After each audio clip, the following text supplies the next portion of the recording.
नर्मदे हर। आज जब हम इसको रिकॉर्ड कर रहे हैं तो ये आज गंगा दशहरा का दिन है और महत्वपूर्ण घटना है कि गंगा दशहरा जिस दिन गंगा पृथ्वी पर अवतरित हुई थी और अवतरित होने के बाद जब वो हम सब के बीच हमारे जीवन के कल्याण का मार्ग लेने के लिए हमारे पास आई थी, उस दिन का नाम गंगा दशहरा पड़ा।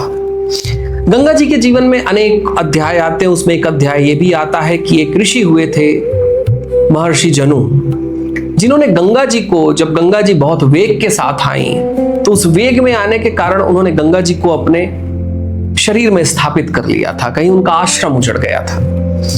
ये कहानियां हमने सब सुनी है, लेकिन हमें यह पता नहीं कि ये घटना हुई कहां थी। लेकिन भारतीय शास्त्र परंपरा, और भारतीय शास्त्र परंपरा में लगातार कहता रहा हूं कि भारतीय शास्त्र परंपरा इतिहास का लेखन है। जो इतिहास में हुआ है वो स्थान आज भी मौजूद है। क्योंकि हम अपने इतिहास को जानते नहीं, हम शास्त्रों का अध्ययन करते नहीं, तो हम उन स्थानों की यात्रा नहीं कर पाते जहां जहां पर ये घटनाएं हुई थी, और हम अपने इतिहास को कहानियां मान लेते हैं। आज के सारे लोग इनको कहानियां मानते हैं कि कहीं कोई जैन ऋषि रहे थे, कहीं उन्होंने गंगा जी को अपने उदर में लिया था। लेकिन मैं आपको लेकर चलता हूं उस स्थान में, ऋषियों की परिक्रमा के उस स्थान में जहां पर महर्षि जनु का आश्रम हुआ करता था। यह आश्रम कहीं जाड़ गंगा के पास था, आज भी उसकी स्मृतियां वहां पर है। यही वो घटना घटी थी जहां पर जाड़ गंगा के पास उन्होंने, जब गंगा जी अवतरित हुई थी और उनके आश्रम को उन्होंने कहीं उजाड़ सा दिया था, तो उन्होंने गंगा जी को अपने शरीर में स्थित कर लिया था और यहीं से वापस गंगा जी को उन्होंने वापस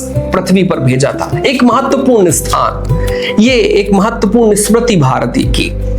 महर्षि जनु का बहुत बड़ा योगदान ऋग्वेद के कुछ मंत्र दृष्टाओं के रूप में भी। लेकिन सबसे बड़ी दार्शनिक घटना यह है कि जरा सोचिए, अगर आप उस स्थान पर पहुंचे जहां कहीं गंगा जी अवतरित होकर आई थी और जहां पर महर्षि जनु ने उनको शरीर में स्थापित कर लिया था और वापस पूरे विश्व के कल्याण के लिए वापस उसे हम सबको दे दिया, जरा सोचिए वो कितना पतित पावन पुण्य का स्थान नहीं होगा। सुंदरता तो वहां होगी ही होगी, लेकिन देवताओं की भी परिक्रमा वहां पर हो रही होगी, क्योंकि जहां गंगा जी वापस अवतरित होकर हम सबके बीच आई थी, उस जगह का दिव्य अलौकिक लेखन बड़ा विशेष होगा।